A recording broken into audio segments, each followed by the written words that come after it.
que es normal, parte del desarrollo. Ahorita vamos a entender eso. Recordemos que la mitad del cuello pertenece a vagina y la mitad del cuello pertenece a cavidad abdominal o pélvica, como quieran decir. Entonces, la vagina corta el cuello en la mitad. Recuerden eso, ¿no? Entonces, lo que vemos nosotros es solamente la mitad del cuello. El llamado hocico de Tenca, ¿no? Anatómicamente se llama hocico de Tenca. Tenca es este pececito, no sé en qué se parecerá al cuello, pero es la boca del pez. Lo comparan con el cuello. Por eso se llama hocico de Tenca, ¿no? Entonces vemos solo una parte. Y anatómicamente, eso ustedes ya habrán llevado en anatomía, cuando son niñas recién nacidas, hasta la pubertad es mitad cuello, mitad cuerpo, ¿no? Y en posmenopáusicas volvemos a lo mismo. Solo las mujeres adultas o mujeres en edad fértil tienen el 2:1, ¿no? El cuerpo es 2 en comparación con el cuello que sería 1, ¿no? Entonces, para recordar. Y además recordemos que pertenece al útero que está en la pelvis, ¿sí? Y ese útero está sostenido en medio de la pelvis a través de ligamentos. ¿Recuerdan? Hay ligamentos cardinales que vienen de los costados, uterosacros de atrás, y los ligamentos pubocervicales que vienen de adelante. Entonces son 3 pares de ligamentos que sostienen al cuello, al útero en general, al cuello del útero en esa posición que todos conocemos, ¿no? Además, eso tenía que ser revisado, el útero recibe irrigación de la arteria uterina, ¿no? Y la arteria uterina, antes de llegar al útero, a nivel del istmo, se divide en dos ramas, la uterovárica y la cérvico-vaginal. La cérvico-vaginal, entonces, es una rama directa de la uterina. ¿Sí? Acá se ve un poquito mejor. Un ratito vamos a poner. ¿Sí? Acá vemos que la uterina, que es roja, se divide en dos ramas, la uterovárica, que se va hacia arriba, y la cérvico-vaginal hacia abajo. Recordemos parte de la anatomía porque es importante para más adelante ver cáncer, ¿no? Y además, como vemos acá, vemos ganglios, ¿sí? Hay ganglios paracervicales, como vemos por acá, ¿no? Parametriales también. Parametrio es todo lo que rodea al cuello del útero. Ganglio del obturador, ganglios inguinales, de ilíaca interna y externa. Y además más arriba hay ganglios aórticos llamados paraórticos, ¿no? Ya es mucho más arriba. En cáncer, ¿sí? Acá están los ganglios en cáncer ya avanzado, estos ganglios van a ser invadidos inicialmente, ¿no? Como vamos a ver más adelante. Entonces recordemos que los ganglios, al menos tenemos muchos ganglios a nivel pélvico y en vasos, sobre todo, en vasos. Y recuerden que hay paraórticos. Miren, estamos hablando de aorta abdominal. Es decir, si hay ganglios paraórticos, ese cáncer, y es un estadio más avanzado, como vamos a ver más adelante, ¿no? Y esto ya lo hemos dicho siempre, el cérvix es básicamente colágeno. Histológicamente es 80% colágeno. Por eso que es duro. Cuando uno evalúa a una mujer fuera del embarazo, igual en el embarazo, es duro el cuello. Tiene 10% de músculo y 10% de sustancia conectiva, ¿no? Entonces recuerden, es básicamente colágeno, ¿ya? Y el epitelio que lo cubre, ojo, lo que nosotros vemos, el exocervix, toda la parte externa del cuello, es epitelio poliestratificado plano no queratinizado. Es decir, es nuestra piel sin queratina, porque es epitelio plano poliestratificado no queratinizado. Y tiene 4 capas, recuerden eso y en orden, por favor. Basal, parabasal, intermedia y superficial. Repito, basal, parabasal, intermedia y superficial. Son 4 capas que tiene el cuello, al igual que nuestra piel. ¿Sí? Igual la vagina tiene este mismo epitelio, ¿no? Algo parecido. Pero el cuello tiene esa característica. La parte externa. En cambio, la parte interna o el endocervix es una sola capa de células, ¿no? Cilíndrico simple, una sola capa. Pero es festoneado, como vemos acá en el gráfico, ¿no? así es este tipo de epitelio y en muchas partes tiene glándulas endocervicales y es festoneado. Pero es una sola capita de glándula, perdón, de epitelio cilíndrico simple, ¿no? Y tenemos varios tipos de glándulas, y eso ya hemos revisado en la clase anterior, que producen diferentes tipos de mocos, ¿no? Entonces, el endocervix tiene glándulas que producen moco cervical en diferentes estadios.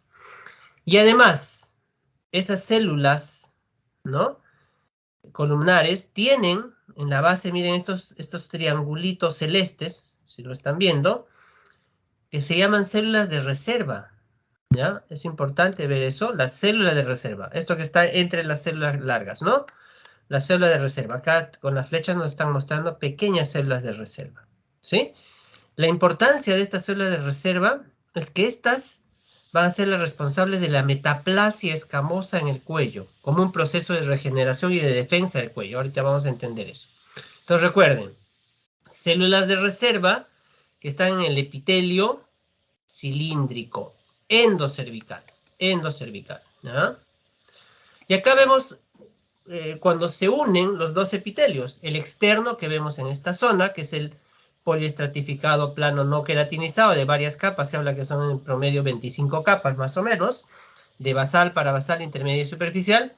Y miren, en esta unión, este sería transición de epitelios. Ojo, transición de epitelios es este paso de un tipo de epitelio de varias capas a una sola capa, ¿sí? Que ya se quedaría adentro. Y algo más, chicos, lo que está detrás de este epitelio, que sería la dermis, recuerden que ahí están todos los vasos, ¿no? Cuanto más grueso es tu epitelio, menos se manifiestan los vasos posteriores, o sea, menos rojo lo ves. Cuanto más delgado es tu epitelio, como en este caso de una sola capa, se va a ver rojo esta parte, este epitelio cuando nosotros lo veamos de afuera. Por eso es que, si vemos el gráfico de abajo, voy a acercar para que entendamos esto. ¿Cómo se ve? Entonces, cuando yo tengo una sola capa, veo los vasos posteriores. Entonces se ve rojo, miren. Esto que estamos viendo rojo en este cuello es parte del epitelio que debería estar adentro, endocervical. Entonces, no se oculta y se ve rojo. En cambio, lo demás que vemos rosado, vemos que está cubierto por un epitelio más grueso y por eso lo vemos de otro modo, ¿no? Unos segunditos.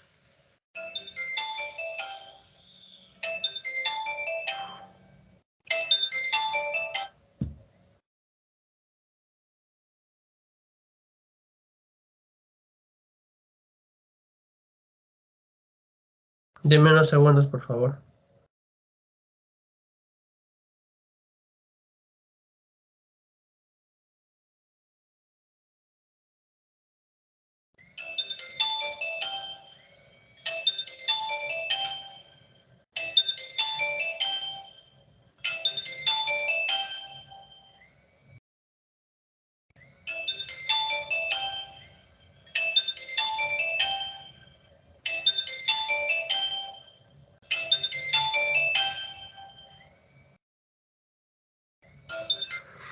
Disculpen.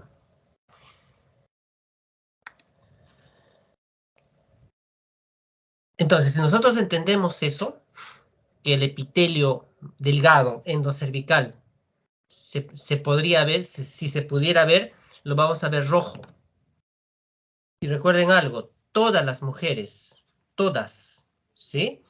En la pubertad, todas ustedes que en su momento de la pubertad, por el desarrollo hormonal, el epitelio endocervical, ¿sí?, en todas ustedes se ha vertido, ha salido hacia el exocervix, hacia vagina, en todas ustedes. Entonces sale el epitelio, una parte de ese epitelio, y se expone a vagina. ¿Estamos? Entonces, ¿qué va a suceder? La vagina, ya cuando ustedes empiezan a menstruar, ya tiene bacterias, ya tiene una acidez.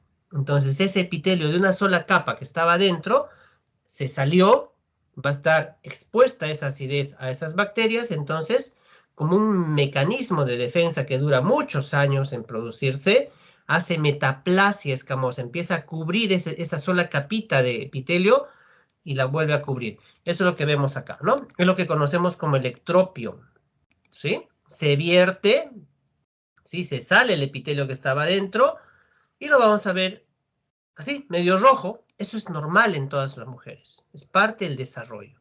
Lo que estaba dentro se vierte, ¿no? Entonces miren acá, esto que estamos viendo, una mujer joven, desde la pubertad, parte de la adolescencia y la juventud, pueden tener este cuello, así rojo, y eso es normal. Ojo, lo que ven acá es un cuello normal, es un ectropio nada más. El cervix que está, el endocervix se vertió, así por eso se ve circulito, se ve bonito, ¿no? Circular, rojo, llama la atención. ¿Por qué? Por lo que acabo de decir. Es una sola capa de célula y se ve lo de atrás. Ojo, esto es normal, por favor. En esto, muchos malos colegas engañan diciendo que esto es una herida, que hay que cauterizar, que no sé qué y no sé cuánto. Esto no, esto es un ectropio, por favor. Entonces vemos acá en este gráfico, ¿por qué se ve así rojo? Porque los vasos están llegando exactamente a esta sola capita de célula, como empecé a decir, ¿no? Y en el climaterio, miren acá, todo eso que se vertió, se tapó otra vez, se vuelve a meter. Y miren, ya se ve más pálido, atrófico, pierde su epitelio, ¿no? Eso es diferente, que vamos a ver más adelante. Entonces, repito, todo lo que se sale en pubertad y se expone a vagina va a ser cubierto por un nuevo epitelio poliestratificado en base a esas células de reserva que les decía que están chiquititas ahí. Esas son las que empiezan a desarrollar y van a cubrir otra vez todo ese epitelio que se salió. Toda esa cobertura que se va a dar se va a llamar zona de transformación. Repito, eso tienen que entender, por favor. Todo esto que se salió es vuelto a cubrir, se vuelve a cubrir con un epitelio metaplásico, ¿no? Que va a simular al tejido que debería tener ahí, y todo eso se da en varios años, desde la pubertad hasta los 25 a 30 años en promedio. Entonces, en todas las mujeres 20, 25 años es normal que les encontremos un epitelio, un cuello con ectropio, con tejido metaplásico. Eso es normal, por favor. Eso es normal y eso se va a llamar zona de transformación, la zona donde tiene predilección el papilomavirus, porque está en constante transformación. Entonces, miren, eso que se vertió, acá que vemos en este gráfico, vemos un epitelio, ¿no? Interno, este es el endocervix, lo que debería estar adentro. Como se salió, ¿no? Hacia vagina, está en este gráfico estamos observando que está siendo cubierto por un nuevo tejido. Y en ese interín puede cubrir glándulas. Y como las glándulas ya no pueden eliminar su contenido, se van llenando de su líquido o de su moco. ¿Y cómo se va a llamar eso? Glándula de Nabot, quiste de Nabot, huevo de Nabot. Entonces, el huevo de Nabot no es patológico, no es una enfermedad, es parte del desarrollo de este cuello que se vierte y hace metaplasia escamosa. Ojo con eso.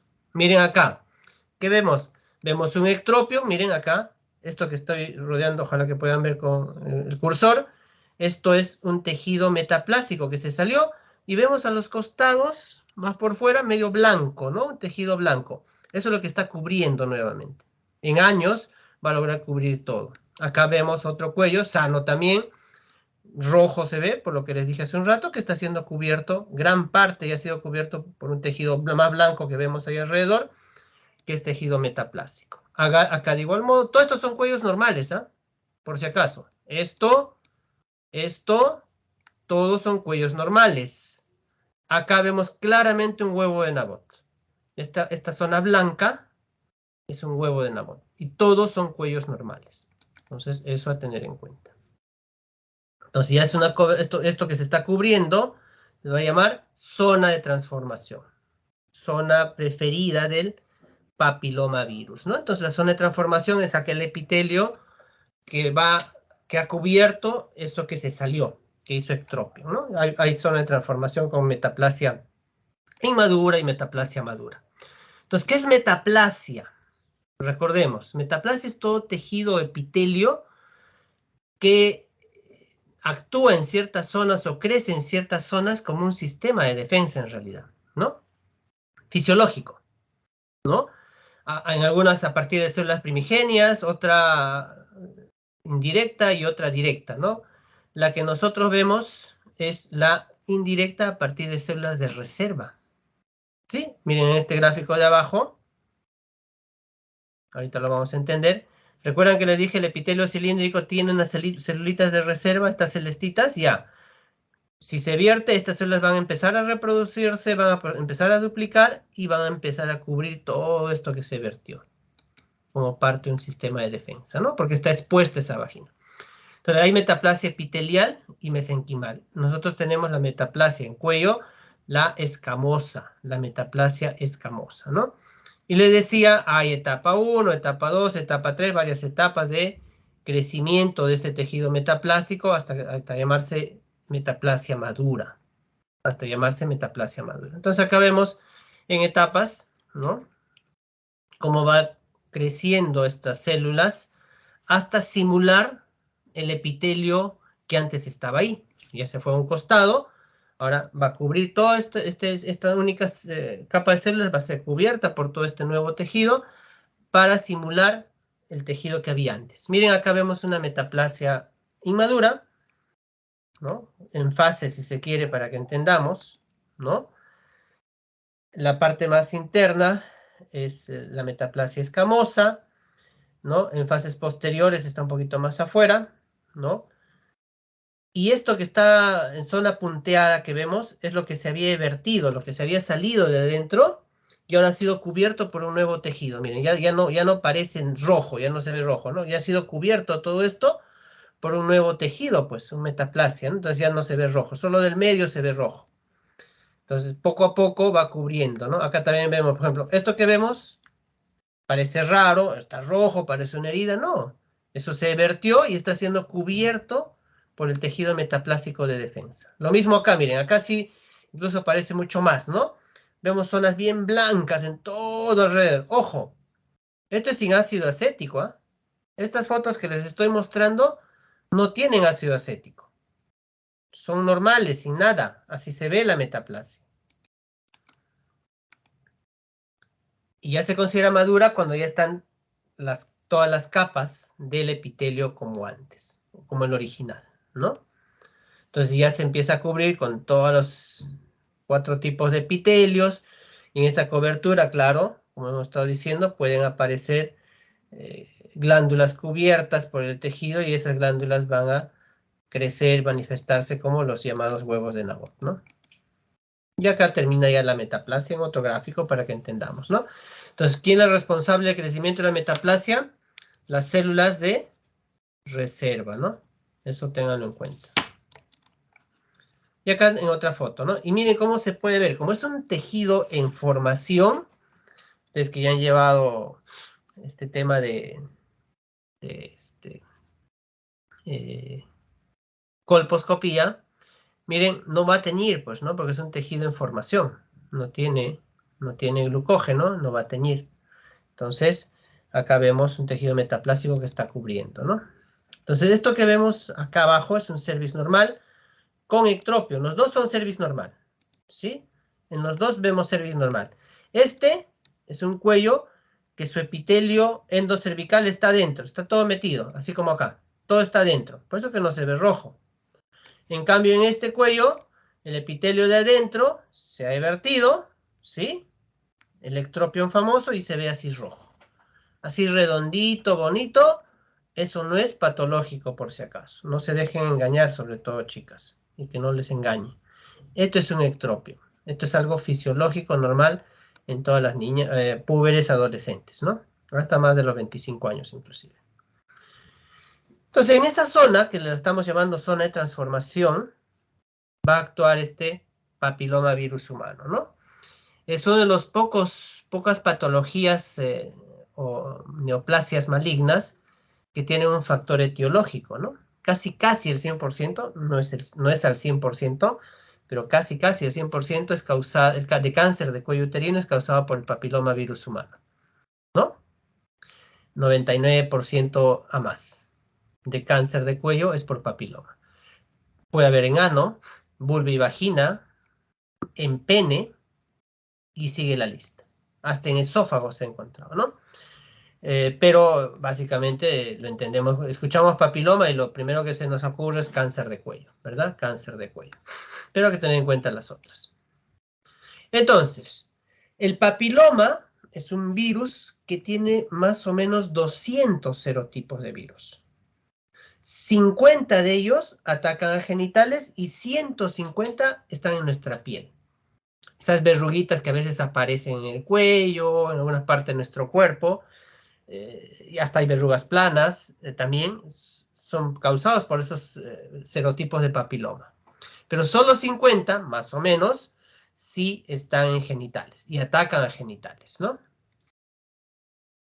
Tiene esta característica, el papiloma, ¿no? Tiene una proteína de cubierta y es un virus ADN, ¿ya? Un virus ADN.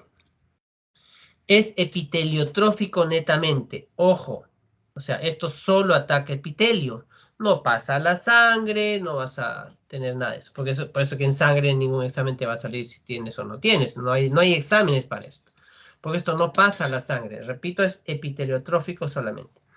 Y ataca básicamente la llamada zona de transformación. Miren, el 95% de cánceres se origina en la zona de transformación, eso que les acabo de explicar, eso que se vertió y fue cubierto, ahí empieza el cáncer, 95% de casos, ¿no? Y esto es para ir conociendo las regiones del virus, pues, ¿no? Tiene varias regiones, ¿no?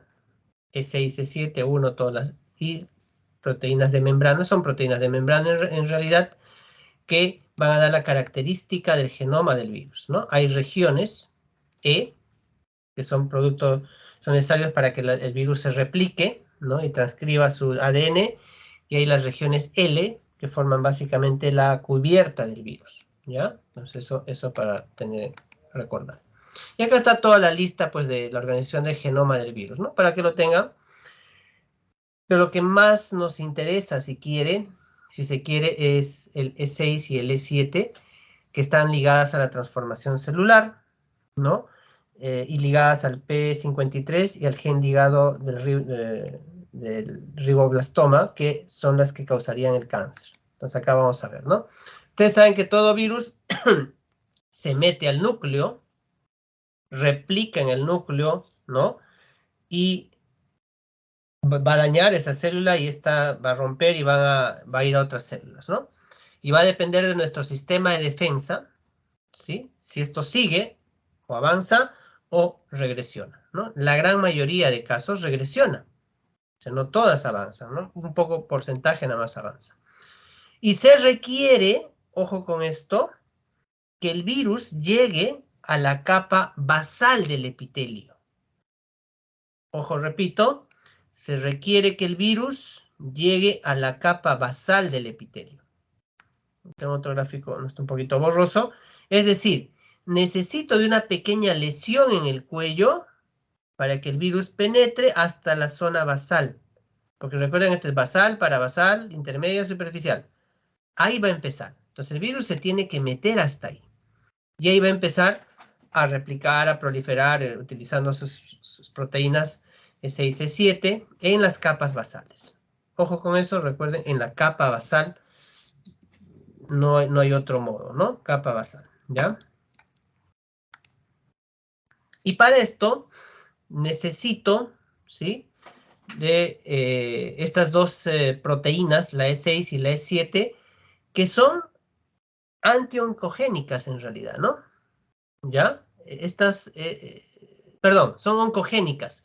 Las sustancias antiongogénicas son la P53 y el gen del retinoblastoma. Y estas enzimas que tiene el virus van a atacar a estas, que sería un sistema de defensa de nosotros. Miren, el E6 se une al P53, la degrada, y el E7 se une al retinoblastoma, la altera también, y el ciclo celular se va a alterar, haciendo que se inmortalice, es un término utilizado en el cáncer, y esa célula va a replicar células alteradas, ¿ya? Entonces, miren la función que tienen estas dos sustancias proteicas, son parte del virus, para la inmortalización de las células. Y acá hay un dato más. Cuando ustedes escuchen coilocitos o lean en un Papa Nicolau coilocito, ¿qué está viendo el colega, el patólogo? Está viendo estas células. Vamos a la B. En las otras no se ve muy bien. Vamos al gráfico B, que está acá abajo. ¿Qué vemos? Está el núcleo. Alrededor del núcleo hay un halo blanco y luego viene todo el resto de la célula. Ese halo blanco que está alrededor del núcleo le da el nombre a esta célula, coilocito. Entonces es lo que ve el patólogo. ¿Y qué dice? Células coilocíticas compatible con papiloma virus humano. Así te ponen. El colega no está viendo el virus, porque no se puede ver el virus. Es muy chiquitito, se necesitaría de microscopios electrónicos que no tenemos en Perú. Pero está viendo la alteración que da el virus en la célula. Entonces, cuando el patólogo ve coilocitos como estas células, acá arriba también se ve poquito, ¿no? Él supone que acá hay papilomavirus y lo informa como tal. Entonces, cuando ustedes lean coilocitos en un Papa Nicolau, nos está diciendo indirectamente que hay papilomavirus ahí. Ojo con eso, ¿ya? Entonces, primero tenemos que infectarnos del papiloma. Y para infectarnos, tiene que haber relación coital. No es por el baño, no es por la piscina, eso no existe. Eso es cuento chino. ¿Estamos? Tiene que haber una relación coital. Si no, no te contagias del papiloma. Para empezar. ¿Listo? Y la replicación o la división va a darse de a poco, depende de cada persona, la inmunidad de cada persona, y en meses o en años, depende del caso, puede ir alterando las células de esa zona de transformación, e incluso en 8 a 10 años, a 12 años, puede incluso empezar con un cáncer, ¿no? Si es persistente el virus, si tus defensas no lo eliminan en los primeros años. Entonces, la persistencia del virus va a condicionar a que tengamos o no tengamos cáncer. ¿Estamos? Entonces, desde que me infecto pueden pasar unos meses para que yo haga una lesión de bajo grado que se llama NIC1. En la gran mayoría, este NIC1 se elimina, el cuerpo lo elimina, ¿no? Regresiona casi el 50%, pero los que no pueden en 5 años en promedio pasar a NIC2, NIC3, que sería ya una lesión de alto grado, y en 10 a 12 años en promedio, desde que te infectaste, ojo, desde que te infectaste, podrías hacer cáncer siempre y cuando tengas el virus oncogénico, que ahorita vamos a ver cuáles son esos. No todos los 50 virus producen esto, ¿no? Entonces, tengo una lesión de alto grado, miren, casi un 35% regresiona también, ¿no? Desaparece, ¿por qué? Por nuestras propias defensas, ¿no? Para que entendamos algo, chicos, y no malinformemos como a veces hacen, ¿no? El que tenga el papilomavirus no significa que voy a tener cáncer. Ojo, estoy hablando de papilomavirus oncogénicos, que son más o menos 20 de esos que atacan genitales, los que producirían cáncer. Si yo, de 100 mujeres que se infectan, ¿sí?, de papilomavirus, el 20% va a ser lesión de bajo grado. De estas, el 20% hace lesión de alto grado. Y de estas, el 20% hace cáncer. En cristiano, de 100, una va a ser cáncer. De 100, 20 van a ser lesión de bajo grado. Miren, la regresión es alta. Entonces, porque tengo el papiloma, ya tengo cáncer, ya voy dejando mi testamento, falso de falsos, ¿no? No es así. ¿Qué hay que hacer? Hay que mejorar nuestras defensas a través de una buena nutrición, ejercicios, evitar problemas de descenso, cervicitis, porque eso sí daña el cuello y puede progresar más rápido el virus, o enfermedades autoinmunes y otras enfermedades que bajan mis defensas, en ellas sí la progresión es mucho más rápida. Ahí sí cambia la cosa. ¿Estamos? Pero es más o menos esta la progresión natural del papiloma.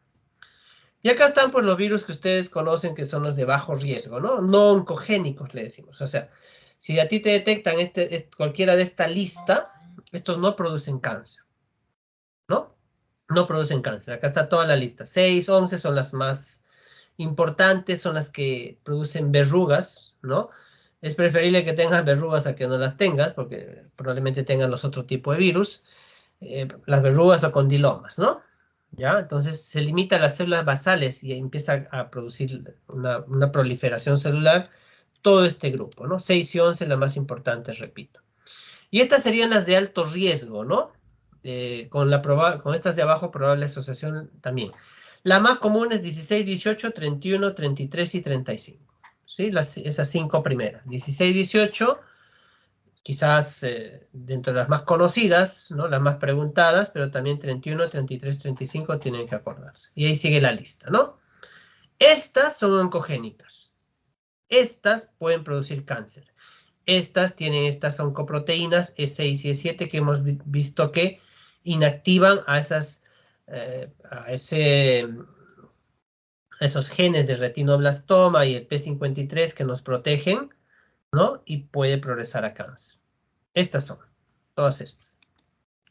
Y decíamos que se requiere que el virus, miren acá, ojalá que puedan ver los gráficos, que el virus penetre hasta la capa basal. Miren, vemos acá en verdecito el virus ingresando a través de una microlesión, obviamente es una microlesión, que puede ser producida inclusive por una relación coital si llega a cuello, que puede ser producida por la cervicitis, ¿no? De esas infecciones que dañan cuello.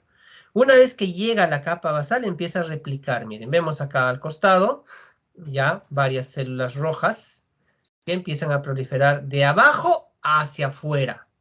Entonces ya empieza a crecer. Y seguimos viendo, ¿no? Entonces de la base va creciendo hacia afuera, ¿no?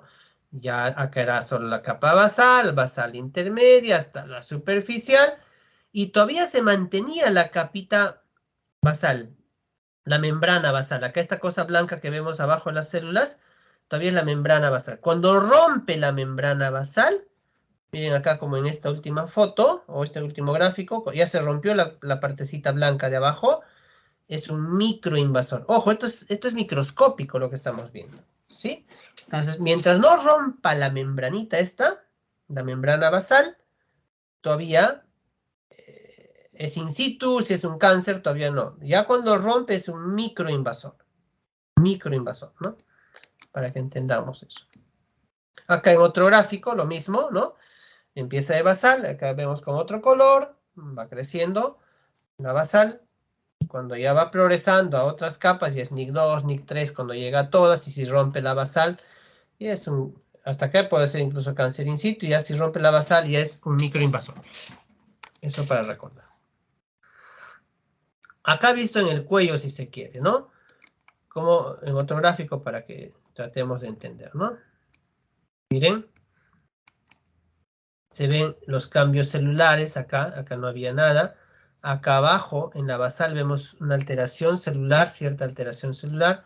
Acá ya hay una deformación de las células, son más oscuras, y vemos todo, ya abarcado casi hasta la capa casi superficial.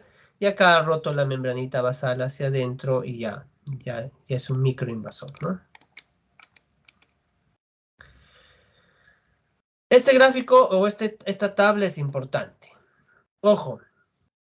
Es diferente dar un diagnóstico citológico, que es por Papa Nicolau, a dar un diagnóstico histológico, que es por biopsia. Vamos a esta parte final primero.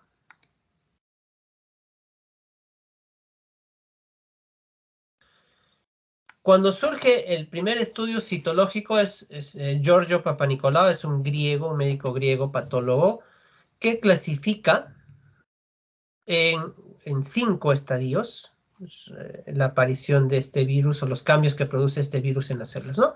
Le pone Papa Nicolau 1 a Papa Nicolau 5 en números romanos. Ya no se usa actualmente esta clasificación original, la que se usa es del sistema Bethesda, ¿no? Infección sería una célula con atipia, el ascus, infección.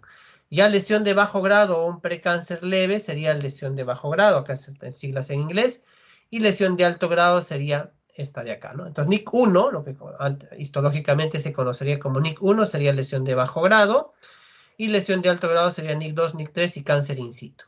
Ojo con eso, y carcinoma es carcinoma en todos los estadios. Entonces, acá vemos, citológicamente usamos el sistema Bethesda. Histológicamente ha ido cambiando, algunos utilizan incluso, se empezó con el término de displasia, ¿no? Hay displasia leve, moderada, severa, para decir NIC1, NIC2, NIC3, que fue la siguiente nomenclatura del NIC, ¿no? NIC1, NIC2, NIC3, y esta nomenclatura no se usa mucho, pero nos quedamos en NIC actualmente, ¿no? Y la atipia escamosa sigue llamándose atipia escamosa o ascus por citología. Y esto, lo mismo, ya ordenado de otro modo, ¿no? Entonces, la atipia escamosa son los primeros cambios que están produciéndose en la célula.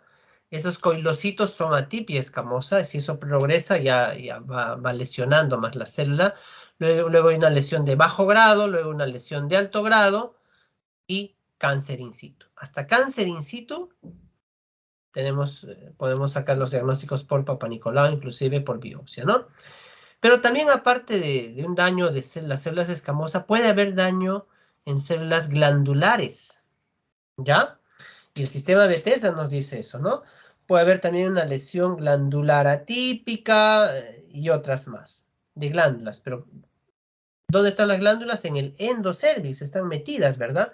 No es lo común. Más vemos estas escamosas, ¿no? Ascus, lesión de bajo grado, de alto grado y cáncer in situ. A tener en cuenta. Entonces, una atipia escamosa es una célula que no es un precáncer, pero tampoco es normal. Entonces, ahí lo encasillan por presencia del virus. Entonces, debemos reconocer los verdaderos precursores de cáncer, que serían la lesión de bajo grado, la lesión de alto grado y el cáncer in situ. Esta lesión de alto grado, NIC3 y el cáncer in situ, es casi ya un precursor de cáncer, ¿no? NIC3, un cáncer in situ. Ojo, se soluciona fácil esto con una conización, pero si no hacemos nada, eso en unos años puede progresar a cáncer sí o sí. El NIC2, que sería el moderado, depende, muchos espontáneamente se curan, pero igual, actualmente en NIC2 se recomienda sería un procedimiento quirúrgico para ese cuello, ¿no? Solo en NIC1, no. Entonces, existe la prevención primaria, secundaria, terciaria para este tipo de neoplasia, ¿no? Entonces, en prevención primaria, ¿qué tenemos que hacer? Evitar los factores de riesgo, o sea, en las chicas, y la vacunación. Doctor, factor de riesgo, tener relaciones. Sí, pues, sería no sé. Pero se pueden cuidar, ¿no? Entonces, hay modos y modos de prevenir el cáncer. Y acá está la lista completa de factores de riesgo, pues, ¿no? Principal, si se quiere, es no usar el preservativo, no cuidarnos. Muchas parejas sexuales, ¿no? O inicio de relaciones a corta edad, más años de exposición al virus y encima con un cuello con ectropion, que parece una herida, ¿no? Obviamente el virus va a actuar mucho más rápido, ¿no? Y ahí sigue la lista, ¿no?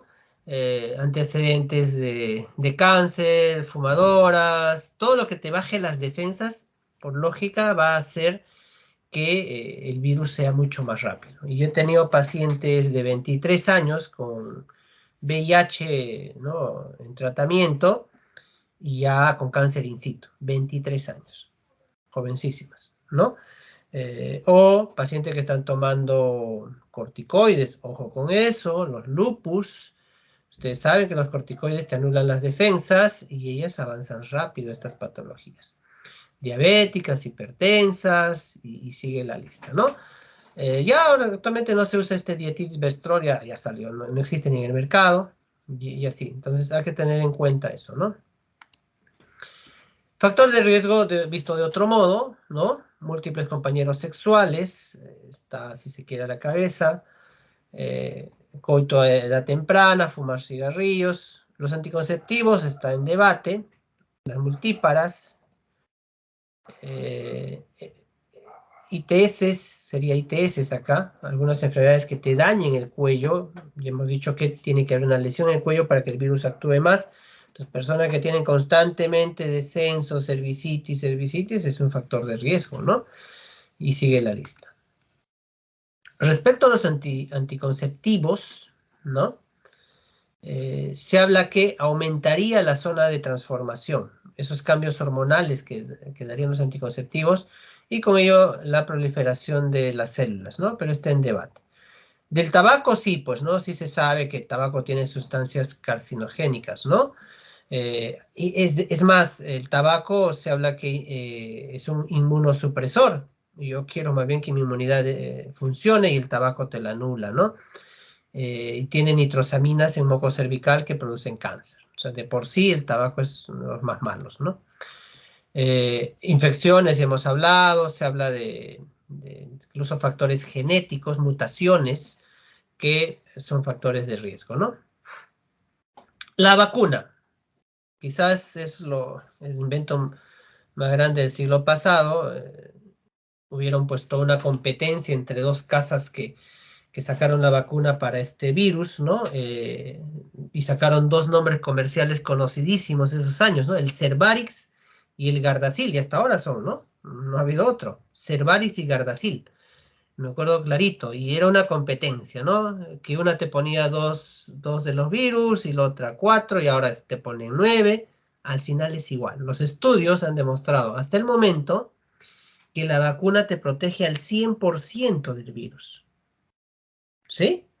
La vacuna te protege al 100% del virus, creando anticuerpos contra el papilomavirus, y estos van a prevenir la infección de papiloma, ¿no? Entonces, cuando surgió esto, se recomendaba vacunar en niñas entre 9 a 14, actualmente hasta 26, y vamos a ver que las recomendaciones actuales inclusive van a mujeres que han tenido incluso lesiones de alto grado, que han sido conizadas, pueden usar el papiloma. O sea, todas pueden usar la vacuna. Pero el Estado solo vacuna por niñas, ¿no? Pero igual en clínicas sí se puede hacer. Había la de 2 dosis, la de 3 dosis, eso vamos a hablar. Acá tengo en este cuadro los dos famosos, a ver, vamos a ver acá, ¿no? Los dos famosos nombres de las dos vacunas, pues, ¿no? El Cervarix y el Gardasil, como decía, ¿no? Hay el Cervarix que te inoculan dos tipos, el 16-18, son los más importantes. El Gardasil te inoculan 16 y 18, y también 6 y 11, que son las que producen verruga. No son malignas estas, ¿recuerdan? 6 y 11 eran del grupo que no me producen cáncer. Y actualmente Gardasil ha sacado una nonavalente, que aparte de esas 4, te pone otras más de alto riesgo, ¿no? 31, 33, recuerda que les dije, acuérdense, hasta la 35 y 45 y 52 también son de alto riesgo de oncogénicos, ¿no? Entonces, miren, han ido evolucionando, pero igual, el Cervarix, teniendo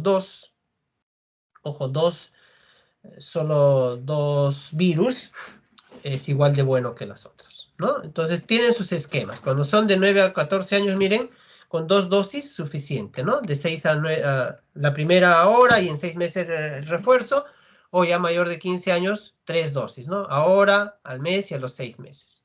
Y así, Gardasil también tiene su esquema. Ellos dicen 0, 2, 6 meses, 0, 2, 6 meses, cuando son más de 14 años. Menos de eso, con 2 dosis suficiente, ¿no? Y incluso, repito, acá mire, acá es bien claro, por favor. O sea, si bien nuestro esquema dice, y a veces lo enseña así mal algunas enfermeras, obstetrices que manejan a veces la información errada, dicen, no, solo a niñas, falso. ¿Qué dice acá la indicación del Cervarix Gardasil? Indicaciones, dice, lesiones precancerosas cervicales, vulvares, vaginales. No dice prevenir nada más. Si tienes lesiones, ponte. Lesiones, ponte. Lesiones, ponte. En todas. Ojo con eso. Y acá está. ¿Qué dice acá? Es tan chiquito de repente. Recomendaciones de vacunación frente al cáncer de cervix fuera de los programas de vacunación sistemática. O sea, fuera de las niñas que deberían vacunarse a los 9 años en adelante, ¿no? Para que nunca les dé este problema. ¿Qué dice? ¿Qué dice? Las mujeres sexualmente activas fuera de los programas de vacunación sistemática pueden beneficiarse, ¿no? Cuando tienen riesgo de adquirir nuevas infecciones de papiloma. Y acá está la lista. Voy a hacerlo pequeñito para que... ¡Ay, caramba!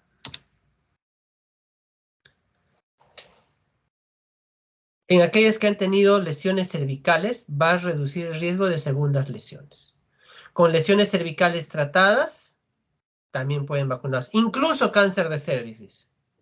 Ojo con eso, o sea, inclusive mujeres que han tenido cáncer de cervix tratados, o sea, se pudo tratar a tiempo, hay que vacunar, ¿no?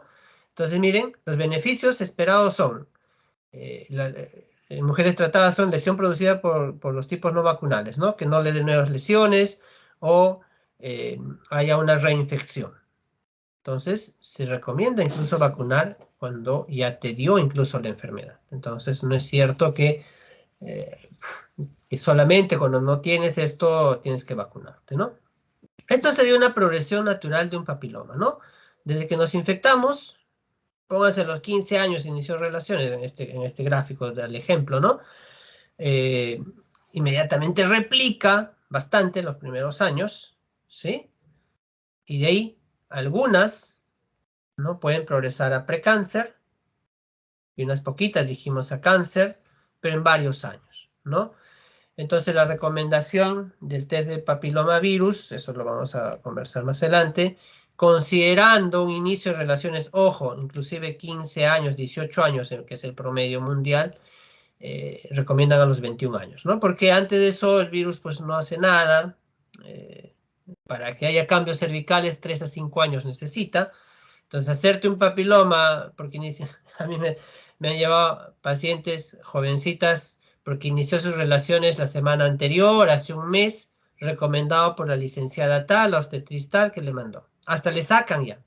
No se pasen, pues, ¿no? Al mes que voy a encontrar. Al día, a los 2 días me van a llevar. Ha habido casos, ¿no? Entonces, esto no. Por eso la recomendación es de 21 años en adelante, salvo que el inicio de relaciones haya sido muy precoz. Hay que individualizar en todo caso. Luego viene la prevención secundaria, justo lo que estamos hablando, ¿no? La prevención secundaria ya son los métodos de detección temprana. ¿Cómo detecto de manera temprana esta enfermedad? Y ahí está la lista, ¿no? Papa Nicolau a la cabeza, hay Papa Nicolau base líquida, test de ADN de papiloma, impresión visual con ácido acético y la famosa colposcopía, ¿no? Él es Giorgio Papanicolaou, ¿no? Que es un médico patólogo que vivió en el siglo pasado, que empezó a estudiar, ¿no? Al inicio, las tinciones las hacía en epitelios, en animalitos, luego lo estudió en mujeres, y junto con un ginecólogo publicaron, en su país no le hicieron caso, se tuvo que ir a Estados Unidos y allá publica sus estudios de alteraciones cervicales, celulares, perdón, en mujeres con cáncer, ¿no? Precáncer y cáncer. Y se hizo famoso y en Estados Unidos se hizo y se empezó a detectar este cáncer como nunca antes, ¿no? Antes solo imagínense, era viendo, ya cuando estaba avanzado, ¿qué íbamos a hacer, no? Pero ya con esto, pues una detección precoz en todo el mundo se popularizó y hasta ahora, ¿no? La toma de muestra es de endo y de exocervix, eso han tenido la práctica, ¿no? Actualmente se utiliza citocepillos, ¿no? Son cepillitos especiales para poder tomar la muestra del endocervix y luego del exocervix, ¿no? Estas son las espátulas, su evolución, si se quiere. Antes sacábamos así con estas espátulas llamadas espátula de aire, ¿no? Aire, no es de aire que respiramos, ¿ah? Y estas de maderita, pues esta partecita entraba adentro, luego la de afuera y poníamos en la lámina. Esta ya no se debe usar. Tiene que ser con cepillos actualmente, ¿no? Citocepillos, ¿ya? Está indicado en todas las mujeres del 21 a 65 años, prioritariamente. ¿Hay excepciones? Por supuesto que sí. La única contraindicación es que estés menstruando o sangrando, por algún otro motivo. ¿Por qué? Porque no va a salir las células, van a ser, lo que yo estoy tomando son células externas y la sangre las va a correr. Es la única contraindicación, no hay otra. No se debe lubricar y tomar la muestra pues del endocervix y del exocervix y colocarlo en una lámina para el estudio posterior, ¿no? Deberíamos tomar una buena muestra. En el Perú, o lo que hacemos es el endocervix arriba, el exocervix abajo, y dejamos un espacio para la identificación, y debería ser como esta primera lámina, ¿no? Todo bonito. Cuando es grumoso, así el pobre patólogo no va a ver nada, o te va a rechazar la muestra, ¿no? Hay medios de fijación, que también es una práctica, lo ven, alcohol éter, alcohol puro, hay spray, ¿no? Aerosoles sin laca también para la fijación, ¿no? Es más complejo esos aerosoles porque después tienen que, para la tinción los patólogos sufren y a veces se corre todas las células, ¿no? Entonces, ¿qué cosa es el Papa Nicolau en realidad? Es un método de tinción. Se le puso su nombre a un método de tinción especial. Y este método de tinción permitía distinguir las células por colores, como vemos acá, ¿no? Observaba algunas de un colorcito, otro colorcito, se veía bonito los núcleos, y cuando había cierto cambio celular se podía identificar eso, ¿no? Eran transparentes las células, como ven acá, hasta cuando estaban superpuestas se podía ver las células, como vemos acá, ¿no? Entonces es un método de tinción especial que no había antes. Y él utilizó pues todos estos tipos de colorantes, si se quiere, que no me voy a detener en esto. Entonces es una tinción especial el Papa Nicolau, ¿no? Es un método de tinción. Y estos son coilocitos, ¿recuerdan que les decía los coilocitos? Son como una vacuolización perinuclear, ¿no? Alrededor del núcleo le aparece un halo blanco. Acá vemos en otras fotos, hay varias acá, varios coilocitos. ¿Esto qué me dice? Que dentro de la célula está el papilomavirus. No es que el patólogo vea el virus. Está, supone que ahí adentro está. Y en el Papa Nicolau, el patólogo nos va a informar lesión de bajo grado, cuando ve ciertos cambios celulares, ¿no? Como en estos. Y lesión de alto grado, cuando ya los cambios son mayores, los núcleos están alterados, toda la célula bastante alterada, hasta cáncer in situ, ¿no? Miren, los cambios celulares. Hay una gran diferencia, ¿no? Y esto es por citología, ¿no? Esos cambios que estamos hablando. Y esto, por ejemplo, esto es de un libro de oncología, por si acaso. Y miren las recomendaciones para la toma de Papa Nicolau, para el screening de Papa Nicolau. De 21 años en adelante, ¿no? En los screenings recomendados en el mundo son cada 3 años, ¿sí? Algunas escuelas dicen, sí, hazle la primera a los 21, al año siguiente uno más, y de ahí ya espacíala cada 2 o 3 años, depende de la escuela. Pero en general, miren, los libros de oncología hablan cada 3 años. Hasta los 65 años, Papa Nicolau. Y a partir de los 30, papilomavirus, o sea, el test de papiloma cada 5 años, también hasta los 65 años. Repito, Papa Nicolau cada 3 años, hasta los 65, y tipificación de papilomavirus cada 5 años, de los 30 en adelante hasta los 65. ¿Y qué dice? A partir de los 65 ya no realizar Papa Nicolau, salvo, siempre y cuando los 10 últimos años, perdón, haya tenido todo negativo, ¿no? O sea, Papa Nicolau y virus papiloma negativo.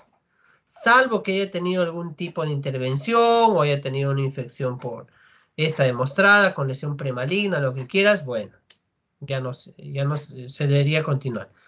O si te sacaron todo el útero por una miomatosis, por un prolapso, por otra cosa, ya para qué vamos a hacer el Papa Nicolau. Salvo que la histerectomía haya sido por una lesión cervical, si debemos continuar haciendo Papa Nicolau, ¿no? Entonces, con esas consideraciones. Acá está muy chiquitito, pero lo voy a acercar. Estos son de las diferentes escuelas para que puedan leer.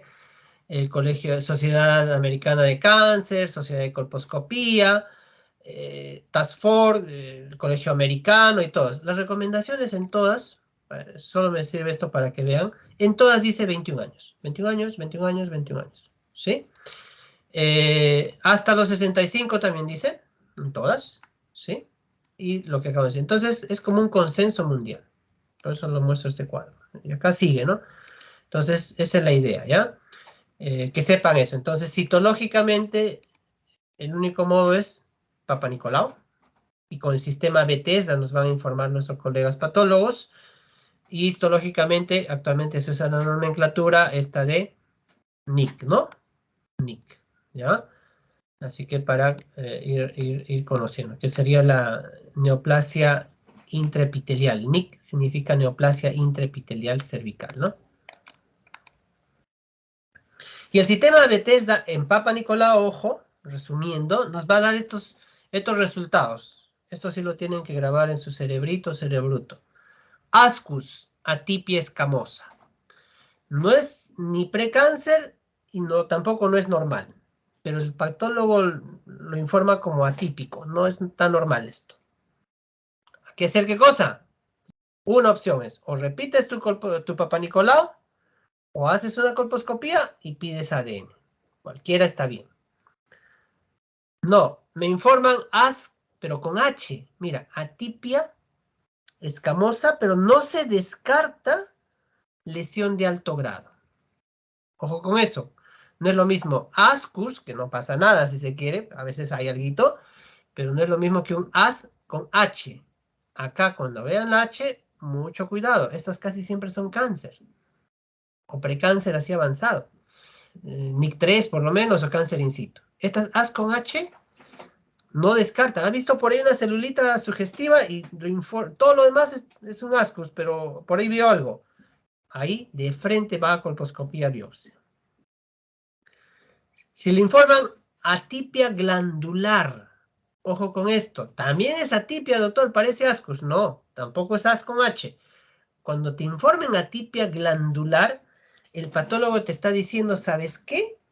He visto células glandulares con alteración. En cristiano nos está diciendo, puede ser un epitelio endocervical o de repente es de endometrio. Ojo con eso. Repito, cuando sale atipia glandular, puede ser de endocervix, adentro, porque afuera no hay glándulas, está adentro, o de endometrio. Entonces, ¿qué se debe hacer? Miren, biopsia endometrial, biopsia endocervical, este LEC sería legrado endocervical, y colposcopía.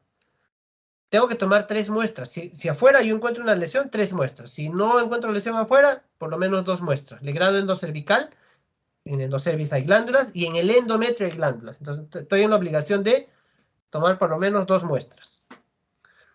Me sale en Papa Nicolau lesión de bajo grado, me sale lesión de alto grado, o me sale cáncer in situ. En los 3 casos pasa colposcopía. Ojo, esto estamos hablando de del sistema de Bethesda de Papa Nicolau, ¿no? En un Papa Nicolau, resultado, lesión de bajo grado, alto grado o cáncer in situ, por Papa Nicolau, pasan en todos los casos a colposcopía. Entonces eso es fácil de acordarse. En resumen, cualquier Papa Nicolau alterado, desde ascus a toda la lista, una indicación podría ser colposcopía para todos los casos. Solamente en atipia glandular, ojo con eso, lo repito, glándulas hay en endocervix y en endometrio. Mucho cuidado con eso, puede ser algo más. Yo he tenido casos, incluso en estas atipias, he encontrado cáncer endometrial, hiperplasia endometrial. Ojo con eso, ojo con eso. Colposcopía ya es un examen en la que visualizamos con una especie de lente en aumento, de doble lente, el cuello queda chiquitito, lo vemos en una pantalla gigante y podemos colocar ciertas sustancias para ver si hay cambios en esas células, ¿no? De ácido acético y solución de Schiller que tiene Lugon. ¿Cuál es el objetivo de la colposcopía? Hacer una biopsia dirigida, ¿no? Entonces, el ácido acético, miren, ojo con esto, la función principal del ácido acético es precipitar las proteínas nucleares y citoqueratina de las células. ¿Ya? Esa es la función principal. Repito, precipitar las proteínas nucleares y citoqueratina de las células. Voy a desplazarme un pasito más y vamos a regresar para que me entiendan mejor. Una célula normal, esta que vemos acá, para que entendamos bien. Imagínense que esta es una célula normal. Quítenle todos los aditamentos, las organelas, ¿sí? En una célula normal tiene poca proteína nuclear, pero se dice que tiene abundante glucógeno en su citoplasma. Estos granulitos azules, imagínense que es glucógeno. Tiene abundante glucógeno, que es sustancia de reserva. Es una célula normal. En cambio, la célula cancerosa, precancerosa, recuerden, como está en división celular y el virus se metió, adentro está en una replicación brutal, ¿no? Entonces tiene mucha proteína nuclear y tiene citoqueratina en aumento. Miren la diferencia entre las dos células. La normal no tiene ni citoqueratina y casi nada, no hay proteína nuclear, pero tiene bastante glucógeno. En cambio acá, ¿qué vemos? Hay pura proteína. Proteína nuclear, citoqueratina también es pura proteína y no tiene glucógeno. Acuérdense eso. Si yo le pongo ácido acético a este tejido normal, ¿qué va a pasar? El ácido acético precipita proteínas. ¿Esta célula normal tiene proteínas? No tiene nada, doctor. Entonces no va a pasar nada con esta célula. ¿Esta célula tiene proteínas? Un montón. ¿Qué va a pasar? Va a precipitar estas proteínas con el ácido acético. Y se va a poner toda proteína que precipita, ¿cómo se pone? Blanco. Sumen acá 100 miles de células, un epitelio blanco, ¿no? ¿Por qué? Porque tiene mucha proteína nuclear y citoqueratina. Y una vez que he puesto mi ácido acético, ¿qué sigue? El Lugol. El Lugol solo tiñe las células que tienen glucógeno. ¿Cuáles tienen glucógeno? Las normales. Entonces, me va a teñir solo esta célula. La otra, esa normal, no tiñe. Y miren acá abajo el gráfico. Cuando está sanito el cuello, le pongo ácido acético, no pasa nada. Y cuando le pongo el Lugol, todito pinta negro. Ah, este es un cuello recontrasano, no pasa nada. Le pongo el Lugol a un cuello con una cierta alteración, le pongo ácido acético, epitelio blanco. Ahí vemos, ¿verdad? Unas zonas blancas, unos mapitas ahí. Ah, probable. Le pongo el Lugol, sigue blanco. Ah, zona sospechosa. Ah, que es el biopsia de esa zona. Esa es la función de la colposcopía, ¿no? Entonces recuerden esto, por favor. Y el Lugol, ya dije, ¿qué va a hacer? Va a teñir las células que tienen glucógeno. Y cuando no hay glucógeno, se supone que la va a dejar así, sin teñir. Queda amarillo, ¿no? Queda amarillo. Hay un detalle o un problema cuando la mujer ya dejó de menstruar. Su epitelio, que era de varias capas, de 25 capas en promedio, ahora tiene 3 capas, 5 capas, hasta menos. Eso se llama atrofia cervical. Miren cómo se ve. Este es un cuello atrófico. Miren, está como heriditas, puntitos, ¿no? Delgadísimo. Tú le echas el ácido acético, a veces no pasa nada, le echas el Lugol, miren, se pone así medio amarillo nada más. Caoba, ni siquiera caoba, medio amarillo. Eso es en climaterio, pues no es lo mismo, ¿no? En cambio en cáncer, miren cómo se ve, en jóvenes se tiene que ver así, ¿no? Como unos mapitas blancos, medio amarillento que no se tiñe. Esto es una lesión premaligna. Entonces esa disquisición tenemos que hacer, ¿no?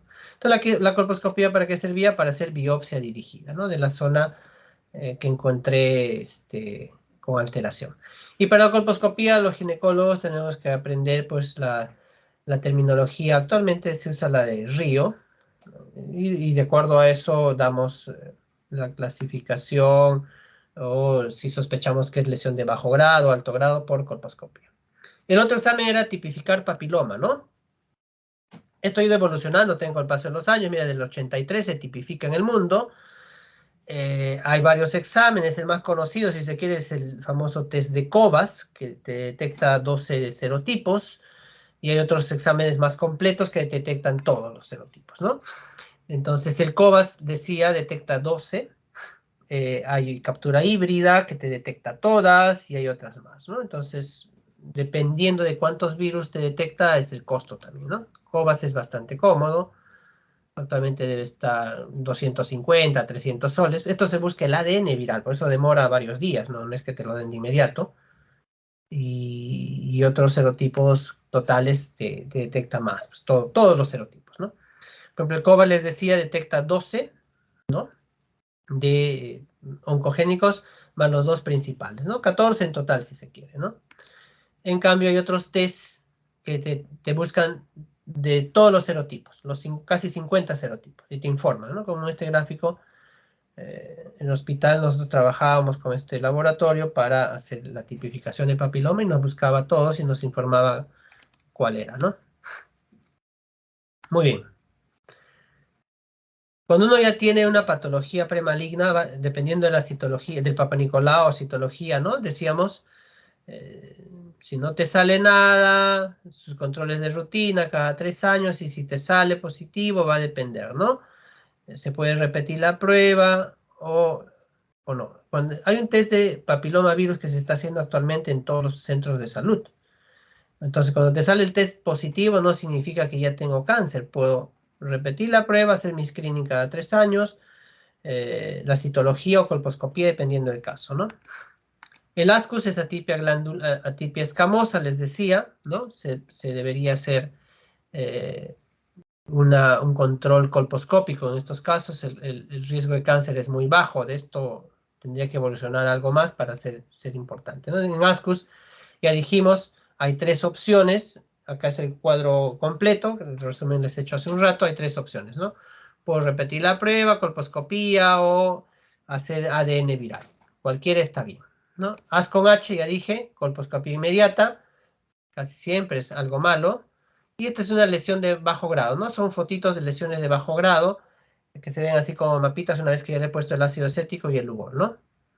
En estas, si me sale, hay que hacer colposcopía, biopsia, y si se confirma el diagnóstico, un seguimiento de Papa Nicolau cada 6 meses por 2 años y de tipificación de virus antes y después de los 2 años, ¿no? Y se ven así, como lesiones blancas, como unas placas blancas, ¿no? Acá vemos otras, acá hay chiquititas, acá si ven, hay lo que dice AA, esas son las zonas premalignas, ¿no? Como unos, acá también, abajo, unas zonas blancas, acá también, ¿no? Entonces son lesiones de bajo grado. Y cuando se le pone el Lugol, miren, esas lesiones de bajo grado se quedan también blancas, no tiñe, ¿no? Ahí tengo sospecha que hay algo malo, hay que hacer biopsia dirigida de esa zona. En cambio, las lesiones, y si vemos, son lesiones planas, ¿no? Planas, no son, ay caramba, ¿qué pasó? En cambio, la lesión de alto grado ya tiene otra característica, se ven los vasos posteriores, hay cambios vasculares mucho más marcados, se ve como un mosaico, es una piel más gruesa, es diferente. Entonces, la lesión de alto grado, como vemos, ya se ve como en relieve, ¿no? Es diferente, se ve grueso ya, es diferente, ¿no?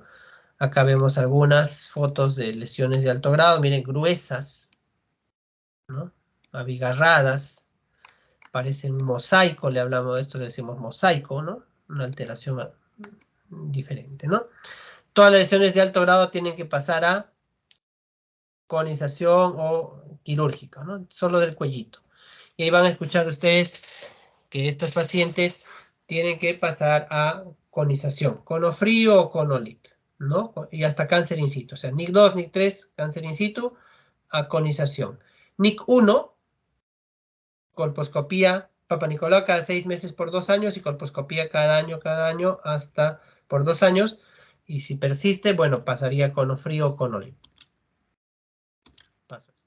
Entonces, las lesiones de alto grado, miren, podemos hacer el conolip, porque se usa esta ASALIP, o esto es con un cauterio, miren, y sacamos una parte del cuello donde está la sospecha de la lesión, tratando de sacar toda la lesión en ese corte, o se hace el conofrío cuando se hace con bisturí. Eso se hace en sala de operaciones con paciente con sedación, porque esto es más doloroso, ¿no? Cuando requiero sacar más tejido interno, entonces ya con bisturí, miren, cortamos hacia adentro y tiene la forma de un conito en realidad, ¿no? Entonces, si vemos acá, cuando hacemos esto, pues eso tiene ese nombre de conización. Se corta en cono hacia adentro, ¿no? Y sale así un tejido. Y después se ponen los puntos, obviamente. En cambio, en el otro no parece cono, porque el asa tiene una forma de cúpula, no va a salir como un cono, ¿no? Entonces, cuando se usa el asa lip, se llama cono lip. Y sale así como la forma del asa. Entonces, en un solo corte sacamos toda la muestra, ¿no? Y se manda a estudio. El cono frío sí tiene nombre por la forma de cono que tiene con bisturí, ¿no? Puede ser así más plano o más... Si requiero sacar más tejido interno porque la sospecha que esté adentro, puedo sacar de este modo conos más altos, ¿no? Depende de lo que se sospeche de la lesión. Y eso lo vamos a mandar a estudio y el patólogo nos dirá si salió o no salió toda la lesión, y ya con eso se considera curada o no. Ya te dijimos de Agus, esa atipia glandular, no hay que hacer otro tipo de biopsias, y el cáncer in situ también puede pasar a conización. Ojo, cáncer in situ pasa a conización. Si en esa conización tú logras sacar todo el cáncer in situ, curada la paciente, empezamos de cero. Ojo con eso, ¿eh? Hasta cáncer in situ con conización se puede tratar. Salvo que en esa conización me digan, uy, no era cáncer in situ, era ya es un estadio 1-1, uy, ya cambió la cosa. Esa paciente pasará a una cirugía radical, ¿sí? Ya cambia la cosa, ¿no? Ya está pasando. En gestación. En gestación, lo único que podría alterar el manejo es un cáncer invasor, ¿no? Las lesiones premalignas, NIC1, NIC2, NIC3 y cáncer in situ, en realidad el manejo inclusive se podría posponer hasta después del parto. Y hacer un papanicolau o una colposcopía en gestación es un poco complejo por todos los cambios que hay en cuello, por los cambios hormonales que tiene la gestante, ¿no? Hay mayor irrigación, hay epitelio alterado por estrógeno y progesterona en grandes cantidades de la placenta, ¿no? Entonces te altera todo. Es bien difícil hacer una colposcopía en gestación. Muchas veces la posponemos, ¿no? Y eso es lo que se recomienda. Se puede posponer hasta el posparto. Ojo, así sea NIC2, NIC3. ¿Sabes qué? Posparto. Salvo que sea una sospecha de cáncer microinvasor, ahí cambia la cosa, ¿no? Hasta 6 semanas, miren, incluso se puede diferir la colposcopía. Ojo, lesión de bajo grado. O sea que, señora, vamos a que sea su parto, o sea, cesárea, si es que no hay condición. Y 6 semanas después de eso, recién la vamos a reevaluar. Y haremos colposcopía y vamos a ver, ¿no? Entonces, no alocarnos en el embarazo. Igual para lesión de alto grado, mira que dice diferir hasta 8 semanas, no hay ningún problema, ¿ya? Salvo que, como les repito, sea pues una microinvasión, en algunos casos, con no diagnóstico, y ya, si me sale microinvasor, depende de la edad gestacional muchas veces, ¿no? Entonces, cáncer de cervix es esto, ¿no? Son lesiones que pueden ser de estos dos tipos, ¿no? Acá vemos dos tipos de lesiones, aunque no parezca. Una, esta que vemos acá, que parece algo que está saliendo, ¿no? Del cuello. Eso se llama una lesión exofítica. Exo es que sale, ¿sí? Pero ¿qué vemos acostado? No, no sale nada, más bien es como que está carcomido, como un hueco. Esto es una endofítica, ¿no? Entonces, muchas de las lesiones pueden adoptar cualquiera de las dos, ¿no? Exofíticas, ¿no? Cuando casi siempre son cánceres de afuera, de la parte de la zona de transformación. Y endofítica se habla cuando se iniciaron en el endocervix. La mayoría, cuando inicia endocervix, como que se carcome y encuentras un hueco ahí. Las dos son sangrantes, las dos, tú esto lo tocas con una pinza, sangra, si lo muerdes con una pinza, como que se deshace y sacas tejidos y con gran sangrado, ¿no? Entonces, ver un cáncer es bien sencillo, si se quiere, ¿no? Son lesiones exofíticas o endofíticas, depende del caso. Y le decía hace un rato, pues la historia natural del papiloma, pues son años, ¿no? No es que en meses me contagié y en meses voy a hacer cáncer, eso no es cierto, ¿no? Ya hemos repetido eso varias veces.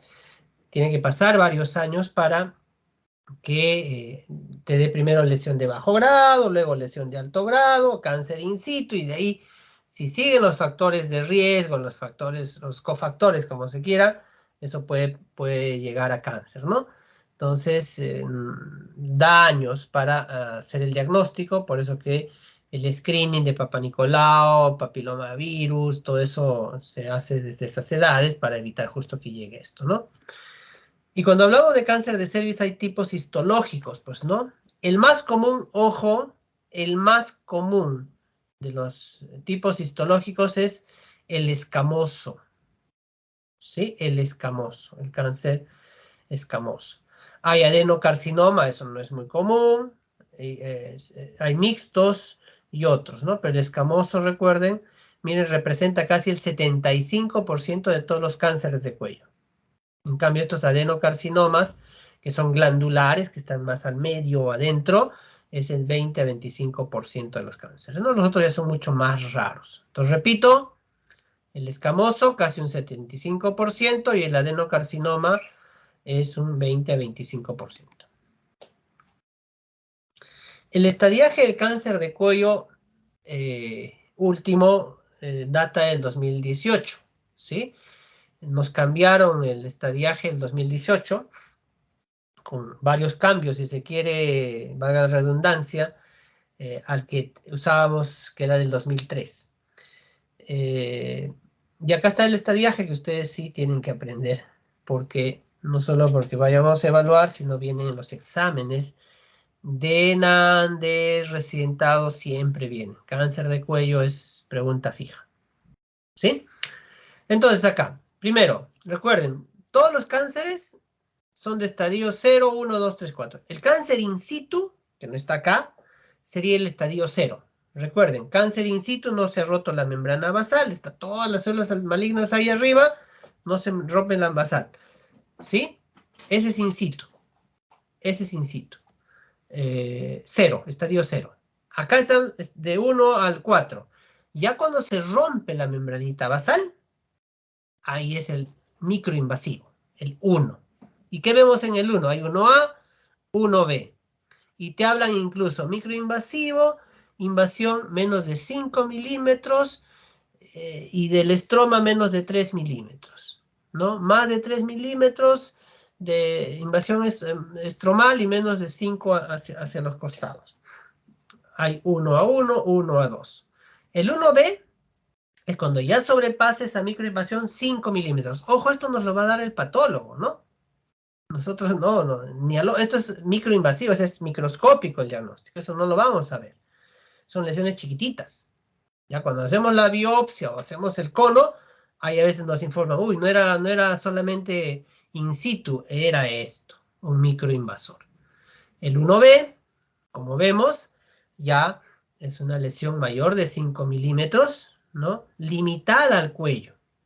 Puede ser incluso hasta 2 centímetros, el 1B1, el 1B2 de 2 a 4 y más de 4 el 1B3. Ojo, de medio centímetro a 2 centímetros el 1B1, el 1B2 de 2 a 4 y más de 4 el 1B3. Pero limitado a cuello nada más.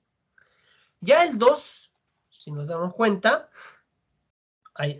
ya puede extenderse un poquito más allá, ¿no? Sale a vagina, ¿no? Y el 2B ya sale a parametrio. Ojo, el 2B, la característica principal es que sale a parametrio. Parametrio es lo que está rodeando a cuello. Ya sale parametrio, ya salió de cuello uterino, y eso es un avance. Ya incluso ya deja de ser quirúrgico. El estadio 3 ya sale, obviamente, incluso a paredes pélvicas, como vemos acá, incluso a ganglios.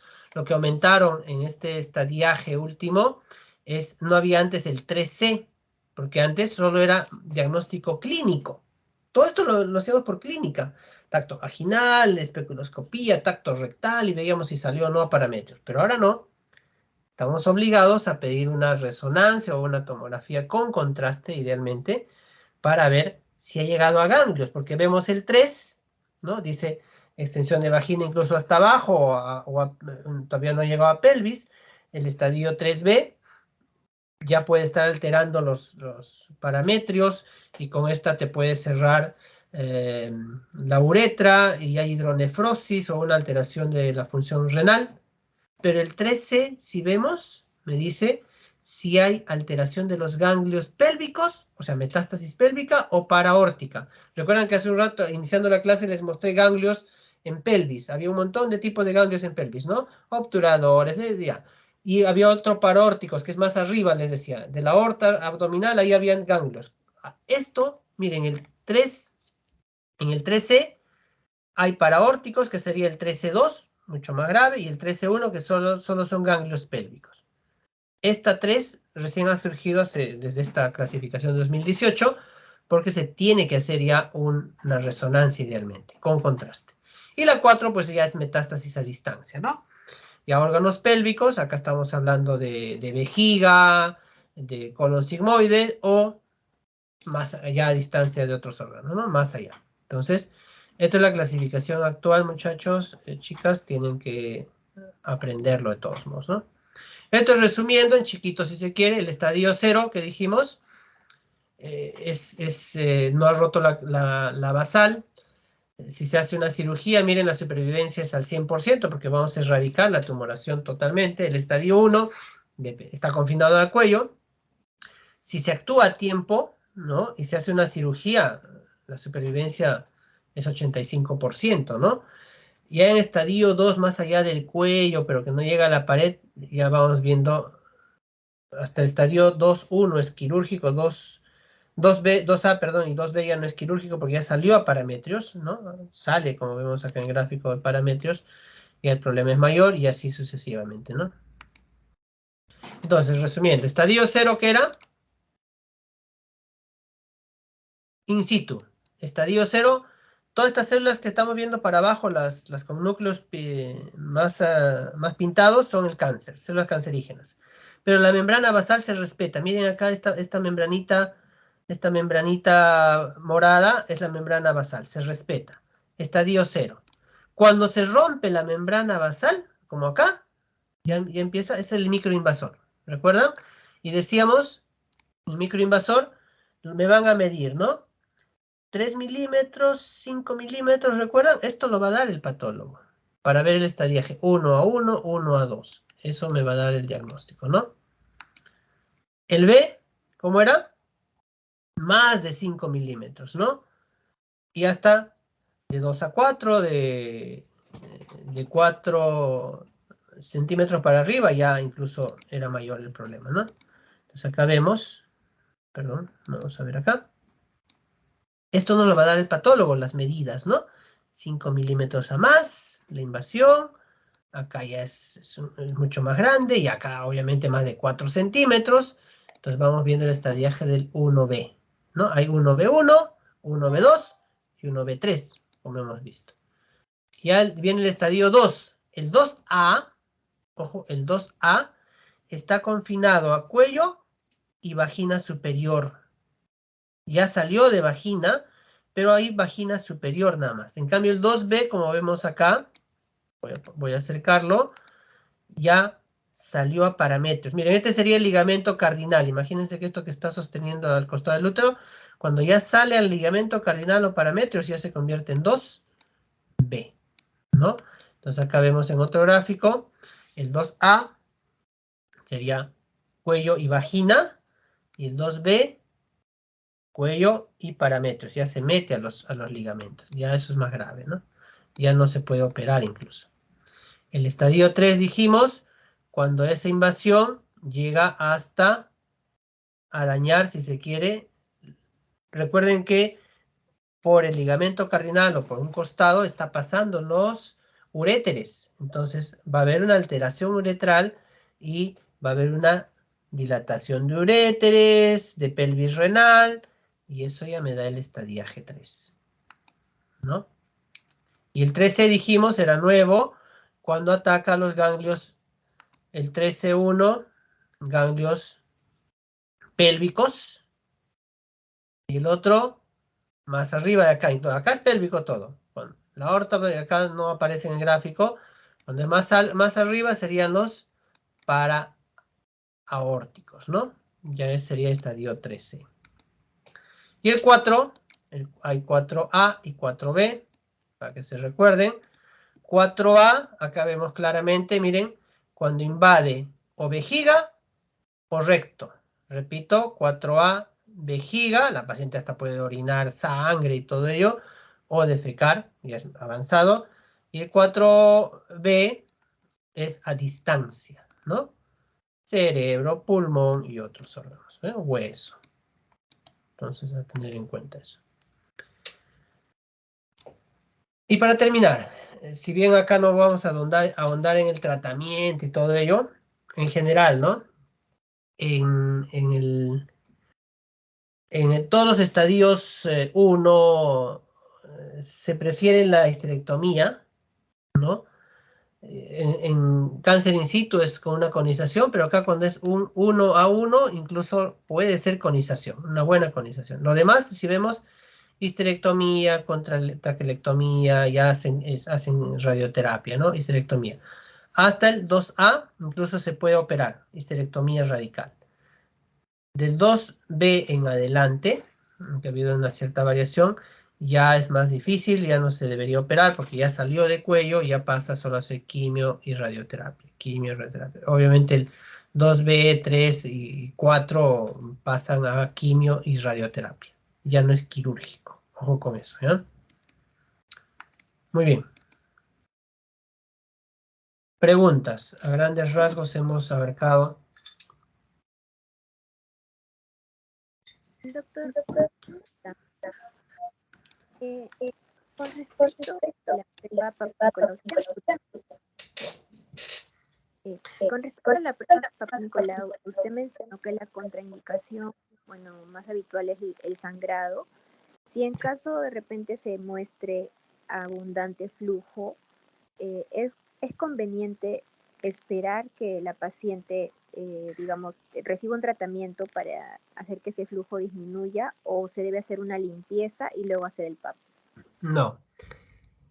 Si tú sabes que esa paciente va a regresar, porque a veces hay pacientes que llegan y la vas a perder, no va a volver a regresar, a veces pasa mucho en los hospitales, incluso con flujo, tómale. Pero, porque estamos hablando de una vaginitis probablemente, ¿no? Pero si es una cervicitis, inclusive con cervicitis podrías tomar, ¿no? O sea, no es una contraindicación. Salvo que tú sepas que la paciente va a regresar. Mire, señora, tiene una especie de heridita, está inflamado el cuello, la voy a tratar y después de eso esperamos 1 o 2 semanas y de ahí recién le tomo el Papá Nicolau. Si sabes que la paciente va a regresar o es una paciente que se controla y todo ello y no la vas a perder, podrías tratar eso y la vaginitis, cervicitis, como tú me dices, y podrías volverle a tomar. Sí, sería lo mejor, lo mejor.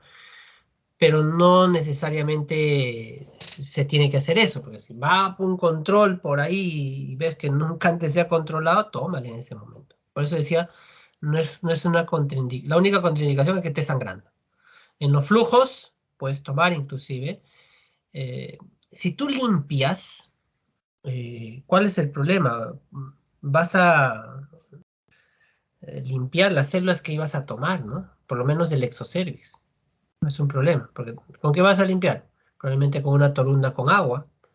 Y si tú limpias, vas a limpiar todo. Entonces, tu muestra va a salir probablemente insuficiente, la del exocervix. Endocervix te va a salir normal, pero exocervix ahí va a haber un problema, ¿no? No se recomienda limpiar, lavar. Para colposcopía cambia, es otra cosa. Para colposcopía sí limpiamos todo el flujo. En Papá Nicolau no tiene sentido. Si yo quiero tomar las células superficiales, ¿no? La limpio, como me dices, barrí con todo. Ya no sirve ese Papá Nicolau. Entonces se tomaría la muestra del exocervix aún así con el flujo, sin importar Sí, la... si es que sabes que no va a regresar esa paciente, tómale nomás, no hay problema. Ya, doctor, muchas gracias.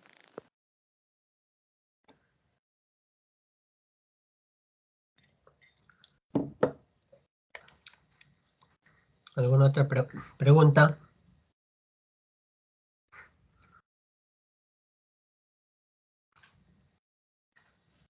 ¿No hay preguntas? Doctor, Dime. no me quedó muy claro cuál es la diferencia entre ConoLive y ConoFree. Bien, excelente. Voy a retroceder, Siguen viendo mi pantalla, ¿no? Espero que sí. Sí. ¿Dónde estará? Allá. Dame unos segunditos. Ya está. A ver. Claro, acá es que acá no se nota bien el asa. El asa, acá estamos viendo este azulito. Ustedes han visto los electrocauterios, ¿no? Es una cosa que se conecta al lápiz y la puntita es de un metalito largo, ¿no? Imagínense que esta parte azul es lo que es el lápiz y esta parte que está acá, pero no se ve la parte superior, es la puntita. Pero en lugar de puntita, esto tiene un asa de alambrito. Es un alambrito especial. Acá vemos una partecita del alambrito. Imagina que es así redondeado hasta el otro ladito. Es la mitad de un círculo, este alambrito. No sé si me entiendes. Entonces, acá vemos otra vez, no se ve de todo el asa, ¿ya? Entonces, para que más o menos tengas una idea, es un alambrito que tiene la mitad de un círculo, ¿ya?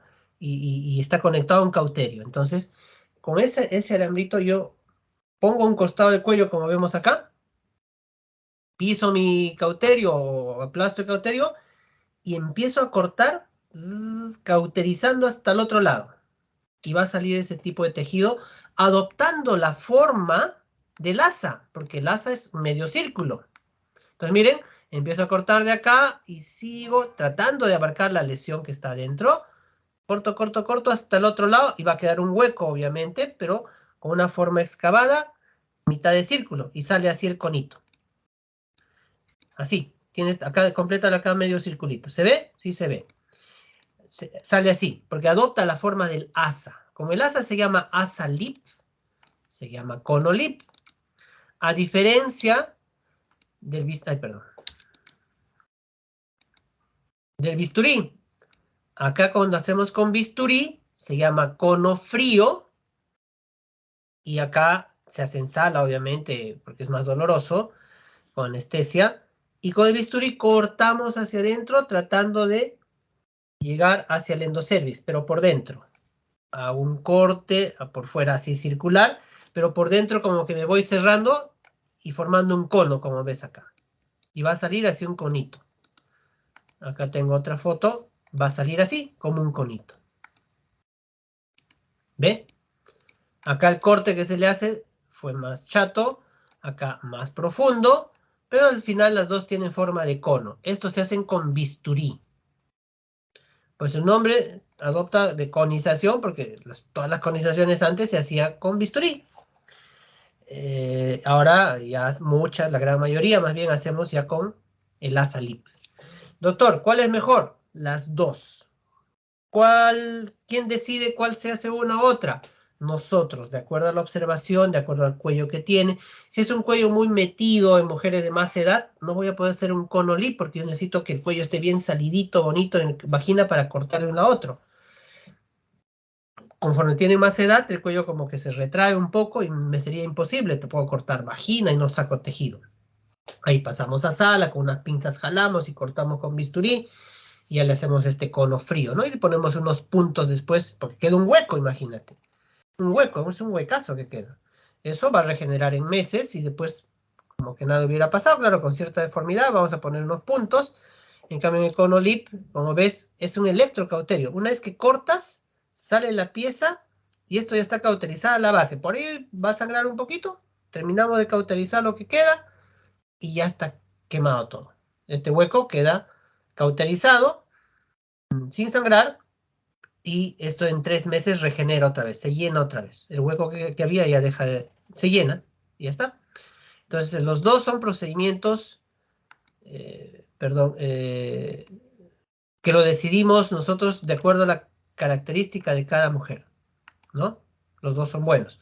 Y una vez que se envía la muestra, el patólogo va a volver a revisar eso y nos va a decir, ah, sí, confirmado, lesión de alto grado, NIC 3, bordes externos libres, bordes internos libres. Es lo que más espero yo cuando hago un cono, ¿no? Si me dice eso, ¿qué significa? Que le saqué toda la lesión. Pero si me dice borde externo en radio 12, 1 comprometido, uy caramba, quedó un poquito de lesión. Hay que hacer un recono. Borde interno comprometido, interno, o sea, al fondo. Uy, a veces, si ya no hay deseo genésico, hay que sacar todo el útero. Entonces, si bien el cono, en la gran mayoría de casos sacamos todo, pero a veces avanza un poquito más allá de lo que no vemos. Y ahí ya cambia la cosa, ¿no? Entonces puede haber recono incluso. Recono, ¿no? Entonces, dependemos ya de la información del patólogo, ¿no? No sé si eso aclara tu duda. Sí, doctor, gracias. Gracias. Perfecto.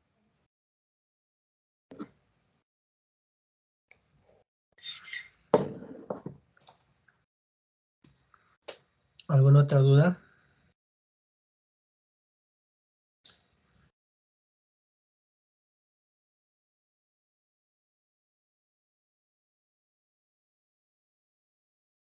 Doctor, buenas tardes, doctor. Cuando usted pasó lista, recién estábamos saliendo del hospital y no pudimos pasar en la asistencia. No. Cárdenas, ¿quién más? Carrizo, doctor. Angulo, doctor. ¿Quién? Carrizo y Angulo. Fernández, doctor. Avanza también, doctor. ¿Quién? Doctor de Almeida. Fernández, doctor. ¿Perdón? Fernández. Fernández. Campuzano, Fernández doctor. Albache, ¿no? Sí, doctor. Ya. Campuzano. Angulo, Doctor doctor, también. Arquínigo. Ya. Doctor, yo tampoco estaba Avanza, participando de la doctor. asistencia. Por eso son tardanzas, ya. Avanto. Avanto. Ya. De Almeida, doctor. Almeida. Ya. No, ya te pasé. Almeida ya. No, de Almeida, con D. Ah, de Almeida. Doctor, disculpe por si acaso Arquínigo.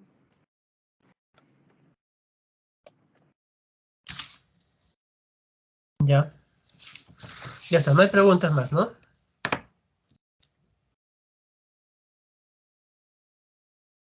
Chicos, no hay más preguntas.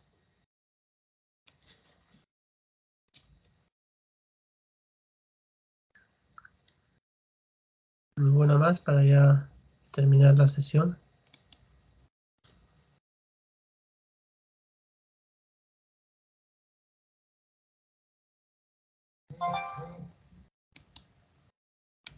Muy bien, si no hay preguntas, terminamos.